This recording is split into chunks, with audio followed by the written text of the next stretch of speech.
I'm testing out this. I thought I was really doing some recording and I can't seem to find it. But at any rate, I was talking about Martin Luther King's celebration day today, January 18th, 2021. And I was surprised that I didn't find more material on this TV, the subscription stations, etc. I thought it would have been just readily available information and a reminder to those of us who were here when Martin was doing his revolution, if you will. Um, I see that my people have come to commemorate him in a way that to me isn't quite what he was after. I look at the Martin Luther King streets across the country in different cities, and most of them are poor darn streets. I mean, I like the name, but I'd like to see some enterprise, some businesses, some thriving opportunities on a Martin Luther King Drive or Boulevard or Avenue in any city in America. I know we can do it, my people. Let's move toward that economic empowerment that Martin really promoted in his nonviolence. He was saying, you can achieve things without fighting or violence.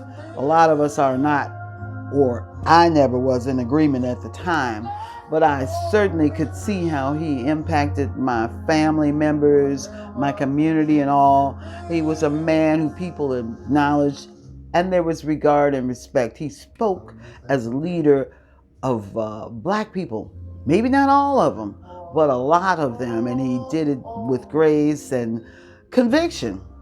I respected Martin, if nothing more, than, he was a man, but he made impact. And I look at history and see there, and he died at 39 years old. Woo! Here I am at this great age. And just think about how quickly his life ended. I hope those of us who continue to mention his name and observe the holidays and think about his impact here will tune into what his granddaughter is saying, his only grandchild, that while she regards the principles and practices of her grandfather, she has her own mind.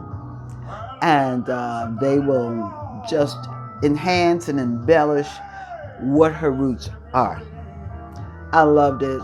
I give more power to our young people as they move forward and really living out the tenets of Martin Luther King's dream. And one day we would all be equal. We would all have an opportunity. Can't say I can see that coming outside of heaven. And remember, we are the church. We are the people who create heaven. So it could happen here on this earth. But in the great hereafter, it's a certainty. And I see our young people, the legs of the movement, the legs of change, the physical aspect that we, the elders, have to impart in them the value in what they do and why they do. We didn't come from naught. We are people of great wealth, worth, and wealth. The only reason so many hate us is because they're scared of us. Oh man, the rumors and stories about what black people are, we haven't told the best ones to ourselves.